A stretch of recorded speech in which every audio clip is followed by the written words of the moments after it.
Students, subscribe and press the bell icon to never miss a video from 2IITians। दैनिक जीवन में विज्ञान एवं प्रौद्योगिकी, इसका मतलब अंग्रेजी में हम लोग क्या कहेंगे बताइए? कि भाई साइंस और टेक्नोलॉजी का हम लोग इस्तेमाल कर रहे हैं। कब? दैनिक जीवन यानी daily life. Science and technology in daily life. और कैसे हम लोग इस्तेमाल करते हैं? आप लोग बच्चों कोई भी मशीन का प्रयोग अगर करते हैं तो एक तरीके से आप साइंस और टेक्नोलॉजी का इस्तेमाल करेंगे। जैसे कि आप ये वीडियो ही देख रहे हैं तो कहाँ देख रहे होंगे? मोबाइल में देख रहे होंगे या कंप्यूटर में देख रहे होंगे या लैपटॉप में देख रहे होंगे। तीनों ही मशीन है तो उनका प्रयोग आप दैनिक जीवन में कर रहे हैं, यानी पढ़ाई लिखाई के लिए कर रहे हैं, तो आप साइंस और टेक्नोलॉजी का यूज कर रहे हैं। आपने वॉशिंग मशीन चला दी, आपने फ्रिज चला दिया, आपने घड़ी में टाइम देख लिया। हर तरह से आप साइंस और टेक्नोलॉजी का इस्तेमाल कर रहे हैं अपने दैनिक जीवन में। इतना ज्यादा हम लोग इस्तेमाल करते हैं कि हम लोग को मालूम भी नहीं चलता है कि अरे हम लोग साइंस को यूज कर भी रहे थे क्या। तो कुछ सवालों के साथ हम लोग यहाँ पर आएंगे। और मैं बता दूं ये चैप्टर बच्चों पहला चैप्टर है, तो इसको केवल इसीलिए पढ़ाया जाता है ताकि आपका साइंस और टेक्नोलॉजी में इंटरेस्ट डेवलप हो। ज्यादातर बच्चे जो आर्ट साइड के हैं या कॉमर्स साइड के हैं और उनको ये पढ़ना पड़ रहा है, तो थोड़ी सी दिक्कत हो सकती है आगे के चैप्टर्स में। बट इस चैप्टर में आपको बिल्कुल दिक्कत नहीं होगी। और अगर इधर आपने अपना इंटरेस्ट डेवलप कर लिया इस चैप्टर में, तो फिर आगे के चैप्टर्स में जो आने वाली दिक्कतें हैं उनको भी आप आसानी से सॉल्व करेंगे। क्योंकि अगर फियर ऑफ साइंस आपके अंदर है तो आप कुछ नहीं कर पाएंगे, और साइंस में इंटरेस्ट डेवलप हो जाएगा तो आप सब कुछ कर सकते हैं।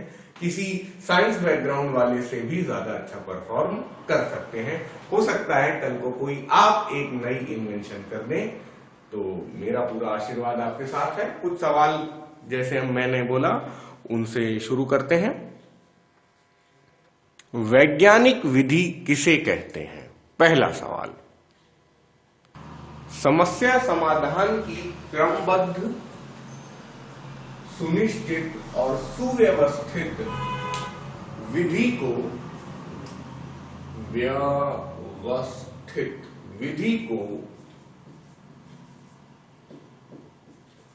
वैज्ञानिक विधि कहते हैं, है ना? बस यही इसकी परिभाषा है, वैज्ञानिक विधि कहते हैं।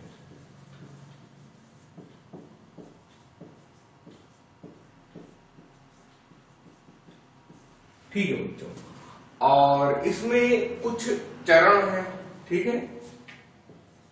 इसके निम्नलिखित चरण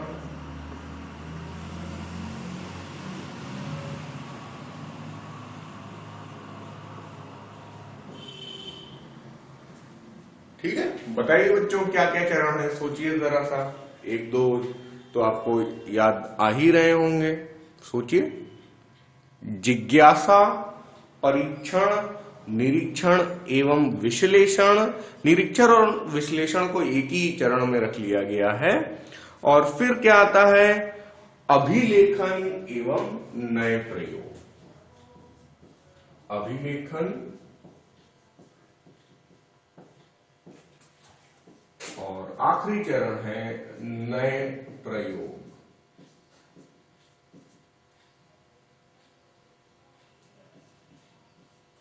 अब थोड़ा सा समझ लेते हैं जितनी बात बोर्ड में लिखी है। वैज्ञानिक विधि मतलब साइंटिफिक मेथड, यानी कि कोई चीज अगर बनाना चाहते हैं तो हम लोग किसी ना किसी सिस्टम से या तरीके से उसे करेंगे। विधि यानी करने का तरीका, है ना? तो समस्या समाधान की क्रमबद्ध, सुनिश्चित और सुव्यवस्थित, मतलब कि एक ऑर्डर में हम लोग काम करें, समस्या का निवारण करें। जैसे कि पहली बार जब साइकिल बनी होगी तो क्या हुआ होगा? भाई लोगों की समस्या ये थी कि भाई एक स्थान से दूसरे स्थान तक जाने में बहुत ज्यादा ज्यादा समय और बहुत ज्यादा थकान लगती है। तो साइकिल जब बन गई तो क्या हुआ कि समय की बचत भी हुई और व्यक्ति को थकान भी नहीं हुई। तो ये समस्या सॉल्व की गई क्रमबद्ध तरीके से, यानी कि कई तरह की साइकिलें बनाई गई होंगी। फिर बाद में आज हम जिस तरह की साइकिल देख पा रहे हैं, पहली साइकिल से लेके अब की स्टाइल की जो साइकिल है, वहां से लेके यहाँ तक जो यात्रा है, ये पूरी एक क्रमबद्ध तरीके से बनाई गई है। मतलब नए नए साइकिल बनाते चले जा रहे हैं। सुनिश्चित मतलब कि भाई निश्चित है कि हमें इस तरह की प्रॉब्लम सॉल्व करनी है, ऐसा दिखना चाहिए। हर बार एक नया डेवलपमेंट आना चाहिए आपकी साइकिल में। और सुव्यवस्थित मतलब ऐसा ना हो कि साइकिल चलाने से एक नई प्रॉब्लम उत्पन्न होने लगे। तो व्यवस्था बढ़िया होनी चाहिए, लोगों को आसानी से साइकिल मिल जाए, सस्ते में मिल जाए। ये सुव्यवस्थित करने का मतलब है। जैसे कोई भी नया आविष्कार होता है तो फिर बाद में एक बड़ा चैलेंज होता है कि उसकी कॉस्ट कम की जाए। जैसे कि अभी वैक्सीन की बात आ रही है, तो तरह तरह की वैक्सीन आ रही है, लेकिन भाई हम कौन सी वैक्सीन लगवाना चाहेंगे जिसकी कीमत सबसे कम हो? सभी को ये चाहेगा, चाहे जितना अमीर हो चाहे जितना गरीब हो। अब इसके निम्नलिखित चरण है। क्या क्या चरण है भाई? जिज्ञासा। सबसे पहले जिज्ञासा मतलब जानने की इच्छा, है ना, कि हम ये करना चाहते हैं, हम इसके बारे में एक नया सॉल्यूशन लेके आना चाहते हैं। परीक्षण यानी कि आप टेस्ट करेंगे कि भाई ये चल भी पा रहा है या नहीं, ठीक है। फिर निरीक्षण और विश्लेषण। निरीक्षण मतलब लगातार उसको देखते रहें, उसको ऑब्जर्व करते रहें कि उसमें क्या कमियां हैं। और विश्लेषण, उन कमियों को आप लिखकर रखें, उन कमियों के बारे में चर्चा करें और जो ज्ञानी लोग हैं उस फील्ड में। और फिर अभिलेखन। अभिलेखन फिर वही है, नोट डाउन करना, प्रिंट करना, दूसरे लोगों से डिस्कस करना। यही अभिलेखन एक तरीके से विश्लेषण का एक अलग तरीके का है, जहां पर लिखने पे ज्यादा फोकस है और विश्लेषण में डिस्कशन पे ज्यादा फोकस है। तो लिखा हुआ होगा, अगर वही तरह की चीज किसी और देश में रिसर्च की गई है तो उनकी रिसर्च का फायदा उठाकर यहाँ पर हम लोग नया कर सकते हैं। इसीलिए रिसर्च पेपर छपते हैं बच्चों, है ना। तो रिसर्च पेपर सारे देश अलग अलग अपनी भाषा में भी लिख सकते हैं और अच्छा ये होता है कि अंग्रेजी में लिखा जाए, जिससे कि सभी लोग एक दूसरे को समझ पाए, ठीक है। और फिर आ जाते हैं नए प्रयोग। नए प्रयोग फिर से वही है, जिज्ञासा तो एक बार समाप्त हो गई, मतलब ये पता चल गया कि इस फील्ड में जाना है हमें। तो उसके बाद इधर से इधर आए परीक्षण। परीक्षण भी एक तरीके से टेस्ट है और नए प्रयोग, फिर हम लोग इधर चले गए। तो एक तरीके से 5th से 2nd स्टेप में बार बार हम लोग जाते रहते हैं। तो ये हो गई अपनी वैज्ञानिक विधि। और दुनिया में कोई भी वैज्ञानिक आविष्कार होता है तो हम लोग इसी तरह की विधि में रहते हैं। अगला प्रश्न है वैज्ञानिक विधि का महत्व। अब देखिए, तो पिछले क्वेश्चन से ही इसका पहला पॉइंट हम लोगों को मिल गया। पहला पॉइंट क्या है?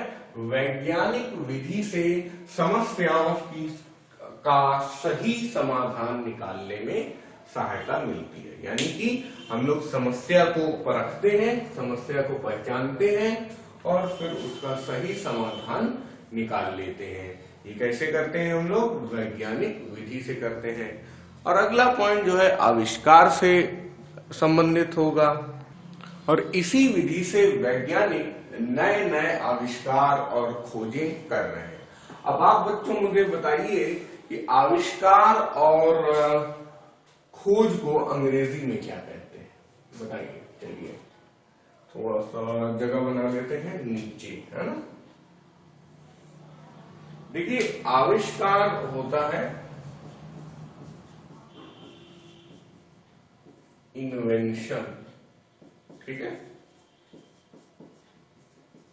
और खोज होता है डिस्कवरी। अब जब कोई चीज पहले से ही उपलब्ध है दुनिया में, जैसे मान लीजिए कि अमेरिका एक महाद्वीप है, अमेरिका की खोज किसने की? कोलंबस ने की। तो पहले से वो जमीन का टुकड़ा वहां पे उपलब्ध था और कोलंबस ने बता दिया कि देखो वहां पे है। वैसे कोलंबस को तो पता ही नहीं था कि हमने अमेरिका की खोज की है, लेकिन एक बात मान के चलिए कि हाँ, कोई चीज पहले से उपलब्ध है और उसके बारे में कोई जानकारी दे दे तो वो हो गई खोज, यानी ढूंढ निकालना। खोजना यानी ढूंढ निकालना। और आविष्कार का मतलब है कि एक नई चीज ही बना देना। जैसे कि राइट ब्रदर्स ने हवाई जहाज का आविष्कार किया। राइट ब्रदर्स के पहले कोई उड़ने वाला यान नाम की कोई चीज नहीं थी, तो राइट ब्रदर्स ने आविष्कार किया हवाई जहाज का, और कोलंबस ने खोज की अमेरिका नामक जमीन के टुकड़े की। जमीन का टुकड़ा छोटा मोटा नहीं है, बहुत बड़ा है। अमेरिका नाम का महाद्वीप है। वैसे तो उत्तरी अमेरिका और दक्षिणी अमेरिका भी है, लेकिन हम लोग अगर पूछते हैं तो लोग बोलते हैं कि अमेरिका की खोज किसने की? कोलंबस ने। वैसे आप लोग कमेंट में बताइए कि कोलंबस को तो पता ही नहीं था कि उसने अमेरिका की खोज की है, और जब वो यात्रा पे निकला था तो कहाँ की यात्रा पे निकला था? क्या वो अमेरिका जाना चाहता था या कहीं और जाना चाहता था? कोलंबस कहाँ जाना चाहता था? वो रास्ता भटक गया था, तब वो अमेरिका पहुंच गया था। ठीक है, आप जरा कमेंट में बताइए कि वो किस देश में जाना चाहता था। चलिए, मैंने हिंट दे दिया। आविष्कार और खोज से विज्ञान में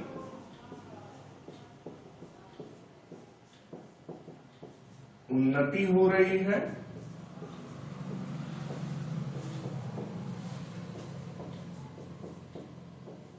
और देश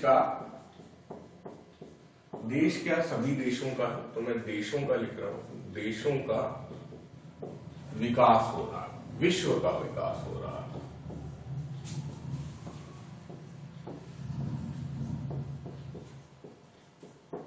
तो इसीलिए अगर देश को विकास करवाना है, देश का डेवलपमेंट करवाना है, तो वैज्ञानिक विधि होना बहुत जरूरी है। ऐसा नहीं है कि हम केवल धर्म के चंगुल में ही फंसे रहे कि ये धर्म ऐसा कह रहा है, वो धर्म ऐसा कह रहा है, और हम लोग आपस में लड़ते भिड़ते रहे और वैज्ञानिक विधि को ना लेकर आए, है ना।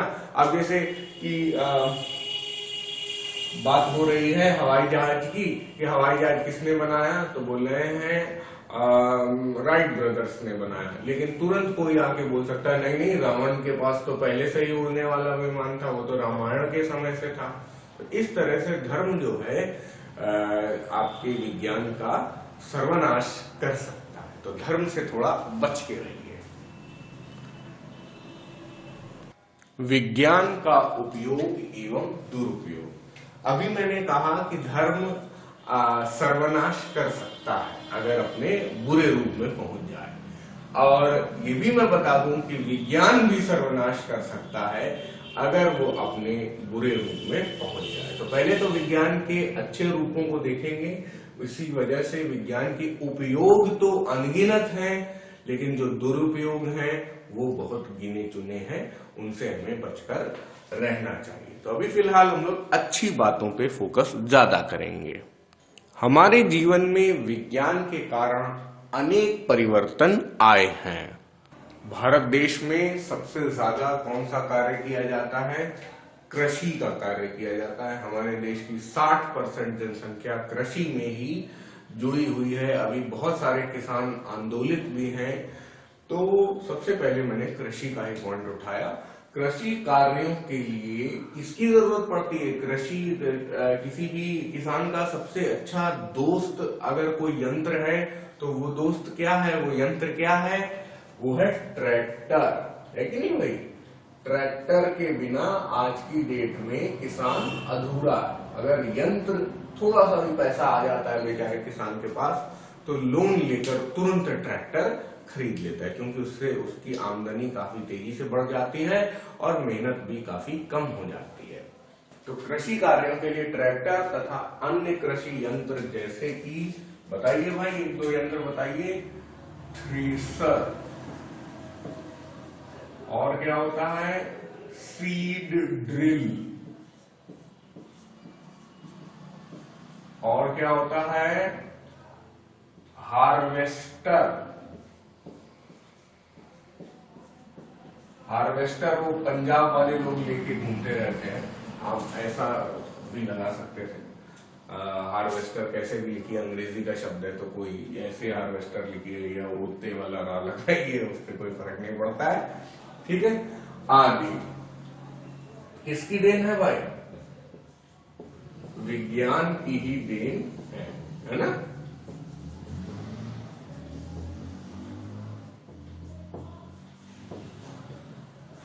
इतना नोट डाउन करिए पहले। घर बैठे बैठे हमें देश विदेश की जानकारी प्राप्त हो जाती। कैसे जानकारी प्राप्त होती है हम लोगों को? टीवी, है ना, या फिर टेलीविजन, इससे प्राप्त हो जाती है, या फिर रेडियो, है ना, या इंटरनेट,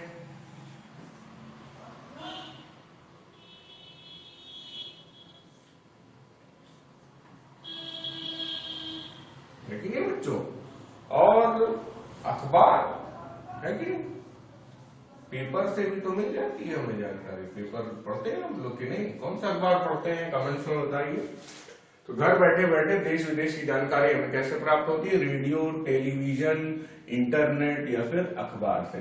साथ ही साथ ये मनोरंजन के भी साधन है। साथ ही भाई अखबार से भी तो मनोरंजन होता है, मजा आता है, कहानी वानी भी लिख के आती है उसमें। साथ ही साथ ये कार्टून कोना भी होता है अखबार में सुडोकू भी होता है ना। मनोरंजन के बाकी टीवी और इंटरनेट में आप तो ये वीडियो यूट्यूब में देख रहे हैं तो जानकारी भी प्राप्त कर रहे हैं और आपकी पढ़ाई भी अच्छे से हो रही है। अभी आप तुरंत चैनल चेंज कर दीजिए, किसी और एंटरटेनमेंट वाले चैनल में चले जाइए तो आपका मनोरंजन हो जाएगा। आप कौन सा मनोरंजन वाला चैनल देखते हैं? आप किस यूट्यूबर को सबसे ज्यादा पसंद करते हैं जो आपको एंटरटेन कराता है, हंसाता है, गुदगुदाता है? आप जरा कमेंट्स में लिखिए। तो साथ ही साथ ये मनोरंजन के भी साधन है और ये सब भी किसकी देन है?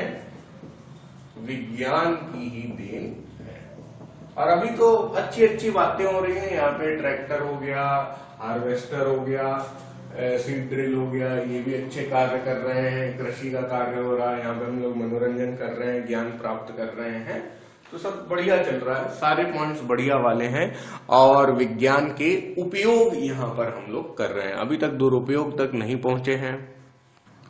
यातायात के विभिन्न साधन क्या क्या? रेलगाड़ी,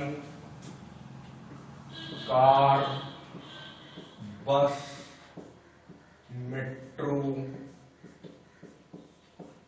है ना, क्या क्या होता है, और वायुयान,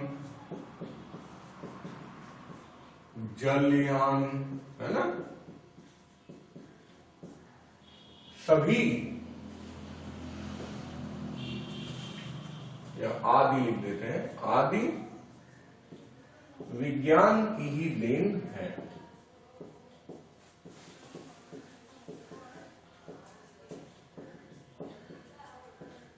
आपको कैसे कभी भी गाड़ियों की अगर लिस्ट लिखनी हो, यातायात में जो चलने वाली इस तरह की लिस्ट अभी खत्म नहीं हुई है, लिस्ट तो बहुत लंबी है, लेकिन आप कैसे याद कर सकते हैं? आप कैसे याद करें?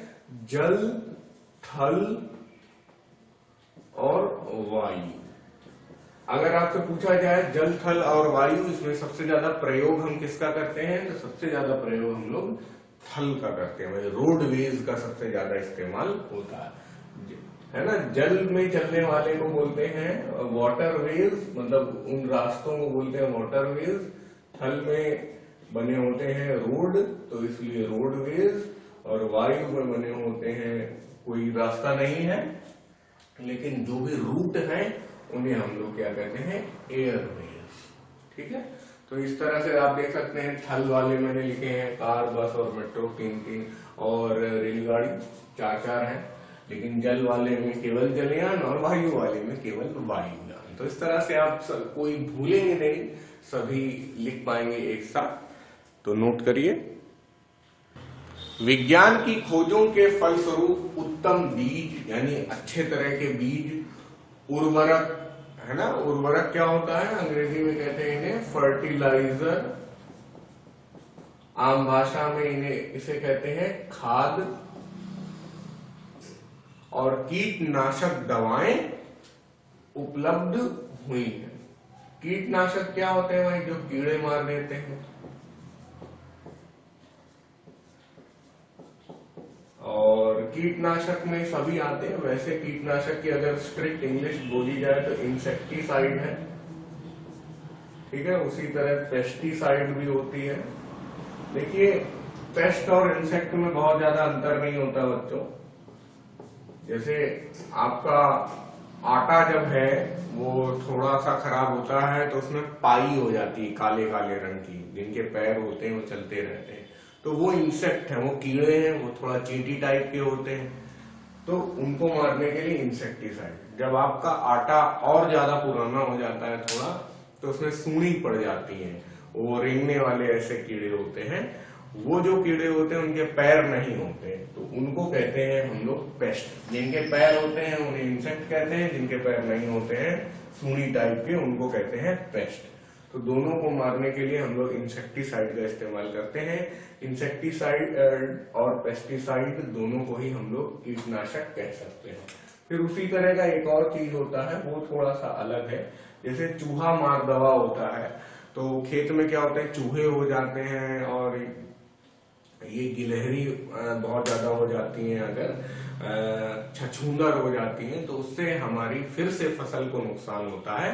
तो उनको मारने के लिए हम लोग इस्तेमाल करते हैं क्या, रोडेंटिसाइड का, ठीक है।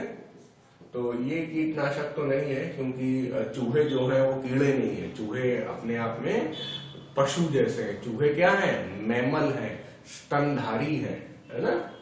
तो ठीक है, तो कीटनाशक इतने तरह के होते हैं, आप ये समझ सकते हैं। इसे भी बढ़िया से लिख लीजिए। और हम लोग पढ़ाई कर रहे हैं, तो पढ़ाई और यानी कि शिक्षा, और आजकल कोविड-19 का टाइम चल रहा है, तो चिकित्सा। तो चिकित्सा और शिक्षा के क्षेत्र में विज्ञान का बहुत योगदान है, अभूतपूर्व योगदान है।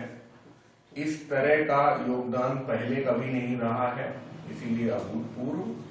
आप सोचिए, अगर चिकित्सा ना हो या शिक्षा ना हो तो कोई कोविड-19 टाइप बीमारी आएगी और पूरा विश्व ही खत्म हो जाएगा।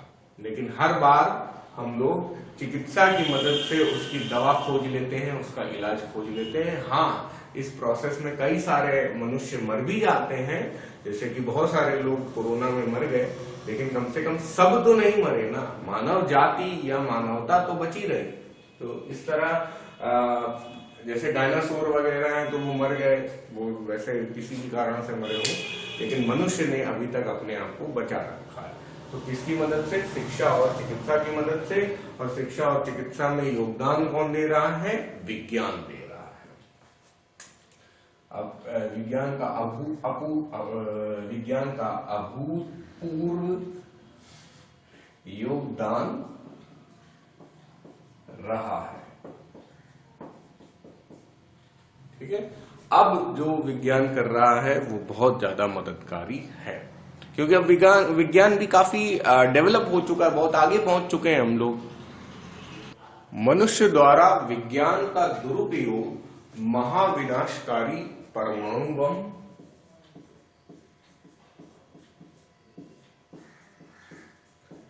हाइड्रोजन बम,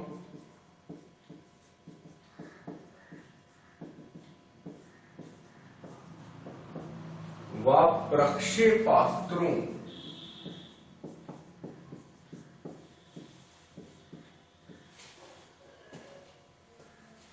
के रूप में हो रहा है।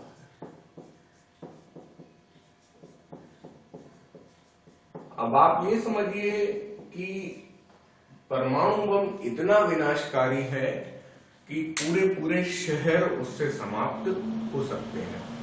हाइड्रोजन बम परमाणु बम से भी कई गुना ज्यादा विनाशकारी, यानी कि शायद पूरे पूरे प्रदेश उससे समाप्त हो सकते हैं।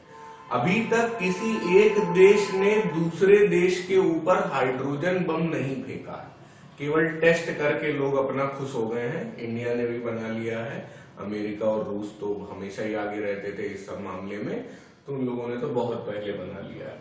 लेकिन परमाणु बम एक देश ने दूसरे देश के ऊपर फेंका। किसने किसके ऊपर फेंका था?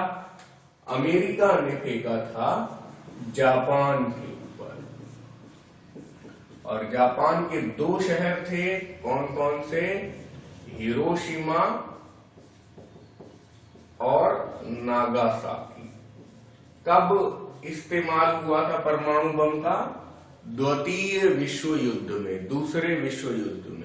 हिरोशिमा में किस डेट को फेंका गया था? 6 अगस्त 1945। नागासाकी, 9 से नागा, 9 अगस्त 1945। ये बातें याद रखिएगा, ये जीएस पॉइंट ऑफ व्यू से भी बहुत ज्यादा इंपॉर्टेंट है, और साइंस में भी ये सवाल आ सकते हैं। तो पहला फेंकने वाला देश कौन सा है? पहला परमाणु आक्रमण करने वाला देश कौन सा है? अमेरिका। पहला परमाणु आक्रमण झेलने वाला देश कौन सा है? जापान। शहर कौन सा है? हिरोशिमा, है ना। इस तरह से भी सवाल को ट्विस्ट करके पूछा जा सकता है। तो आप याद रखिए कि परमाणु बम बहुत ज्यादा विनाशकारी होते हैं, और यही अपने आप में एक विज्ञान का दुरुपयोग है। लेकिन बच्चों बताएं कि ये जो परमाणु वाली टेक्निक है, इसमें विनाशकारी भी है और लाभकारी भी इस्तेमाल है। जैसे ये बनता है, ये सारा काम होता कैसे? ये सब होता है नाभिकीय ऊर्जा से। ये सारी चीजें हम लोग पढ़ चुके हैं बच्चों ऊर्जा वाले चैप्टर में। तो नाभिकीय ऊर्जा का विनाशकारी रूप तो आपने देख ही लिया, और लाभकारी रूप या कल्याणकारी रूप क्या है? बताइए बच्चों। कल्याणकारी रूप है, अभी मैंने बताया, नाभिकीय संयंत्र।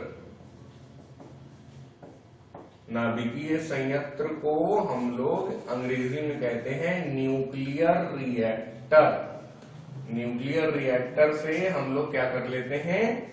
बिजली बना लेते हैं। तो बिजली घर बना लेते हैं।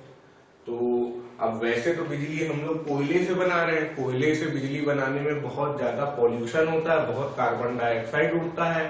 लेकिन अगर हम लोग नाभिकीय ऊर्जा से बिजली बनाते हैं न्यूक्लियर रिएक्टर के माध्यम से, तो कोई पॉल्यूशन नहीं होगा, बहुत अच्छे से बिजली बनेगी। लेकिन अब इसमें एक प्रॉब्लम है, कोयले से बिजली बनाना बहुत सस्ता होता है और इस रास्ते बिजली बनाना बहुत महंगा होता है। इसीलिए लोग जो देश है इसमें ज्यादा इंटरेस्ट नहीं दिखा रहे हैं और धड़ाधड़ कोयला जलाए डाल रहे हैं। तो अब एक टाइम ऐसा आएगा कि कोयला खत्म हो जाएगा, तब हमें सौर ऊर्जा, नाभिकीय ऊर्जा, इस तरह के विकल्पों में मजबूरन जाना ही पड़ेगा। जो देश बिना मजबूरी के पहले से ही विज्ञान का सहारा लेते हुए इन सारे तरीकों से सस्ते में बिजली बनाना सीख जाएगा, वही देश फिर बिजली या ऊर्जा के क्षेत्र में अग्रणी रहेगा। तो ये अब हमें भारत देशवासियों को सोचना होगा, आप लोगों को सोचना होगा कि कैसे हम जल्दी से अच्छी तरह बिजली बनाना यूज करें और कोयले से हम लोग अब आविष्कार या खोज हम लोगों ने इस साइड लिख लिया है और वैज्ञानिक के नाम हम लोगों को याद करने होते हैं। इसी तरह से सवाल ज्यादातर आता है।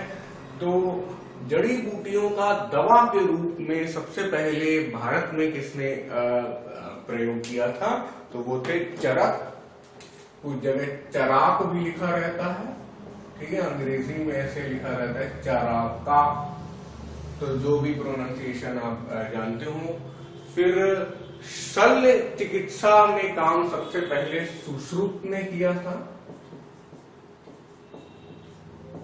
सुश्रुता, चराका को सम्मान देते हैं, बड़ा नाम लिखते हैं, ठीक है। पाई का मान्य दिया था आर्यभट्ट ने। ठीक है। आर्यभट्ट बहुत ही मतलब फेमस व्यक्ति थे अपने समय में, भारत के ही थे, और पाई का नाम इन्होंने दिया था। उन्होंने ही जीरो का मान भी दिया था। पाई का मान आप लोग समझते होंगे कि ये 22/7 होता है या 3.14 होता है, ये ठीक है, लेकिन ये पूरा नहीं है। ये 3.142 डॉट डॉट डॉट डॉट ऐसे करके कभी खत्म नहीं होता है। पाई का मान जो है कभी ये रुकता नहीं है, और इसका कोई पैटर्न भी नहीं है। पैटर्न नहीं है, इसीलिए पाई कैसा नंबर है? इर्रेशनल नंबर, ठीक है, इर्रेशनल नंबर है। आप लोग जरा कमेंट्स में बताइए कि इर्रेशनल नंबर को हिंदी में क्या कहते हैं। चलिए, अब रोगों से रक्षा हेतु वैक्सीन किसने बनाई? अब बच्चों, वैक्सीन जो है अपने आप में बहुत जरूरी है। अगर हम लोग कोविड-19 के टाइम पे जी रहे हैं तो अभी तो कोरोना में बहुत परेशानी हो रही है। भारत में 1 करोड़ से ऊपर केस उत्पन्न हो चुके हैं, आ चुके हैं। तो आप लोग को भी सतर्क रहना चाहिए, सावधान रहिए। और बताइए भाई, वैक्सीन का सबसे पहले, किसी भी वैक्सीन का निर्माण सबसे पहले किया एडवर्ड जेनर ने, ठीक है, एडवर्ड जेनर। और ऐसे लिख सकते हैं आप, एडवर्ड जेनर। फिर ये तो बहुत बार रेलवे वगैरह के एग्जाम में आ चुका है कि पेनिसिलिन की खोज किसने की? तो अलेक्जेंडर फ्लेमिंग ने की।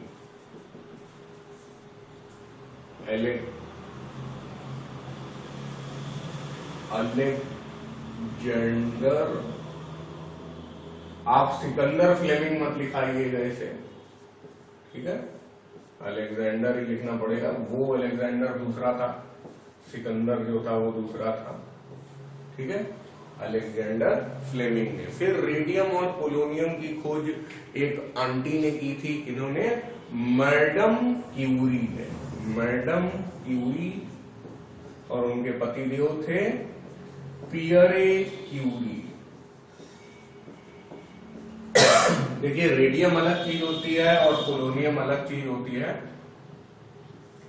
तो इन दोनों लोगों ने मिलकर रेडियम और पोलोनियम की खोज की थी। रेडियम का सिंबल है Ra और पोलोनियम का सिंबल है Po। पोलोनियम पोलैंड देश के नाम पर रखा गया था, ठीक है। तो ये कभी पूछा जाए कि ऐसा आवर्त सारणी में या पीरियोडिक टेबल में ऐसा कौन सा मेंबर है, ऐसा कौन सा धातु है जिसको किसी देश के नाम पे रखा गया है, तो उसका आंसर है पोलोनियम, ठीक है। ऐसा एक और है, वो है जर्मेनियम। लेकिन जर्मेनियम क्या है? मेटलॉइड है, वो पूर्ण अर्ध धातु है, वो है ना, तो उप धातु है बल्कि। तो मैडम क्यूरी और पियरे क्यूरी, इन लोगों को रेडियम और पोलोनियम की खोज के लिए नोबेल प्राइज भी मिला था। बल्कि मैडम क्यूरी अकेली ऐसी महिला साइंटिस्ट हैं जिन्हें 2-2 बार नोबेल प्राइज मिला है, ठीक है। और फिर दूरबीन किसने बनाई? गैलीलियो गैलीली ने,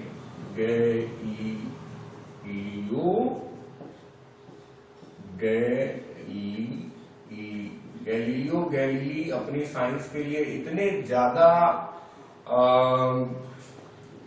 वफादार थे कि इन्होंने दूरबीन, कई तरह की दूरबीन बनाई। दूरबीन को देखते रह, दूरबीन से वे सूर्य को देखते रहते थे, सन स्पॉट देखने की कोशिश करते थे, कि उसकी वजह से ये अंधे तक हो गए थे। मतलब आप सोचिए कि इनको कितना साइंस में इंटरेस्ट था।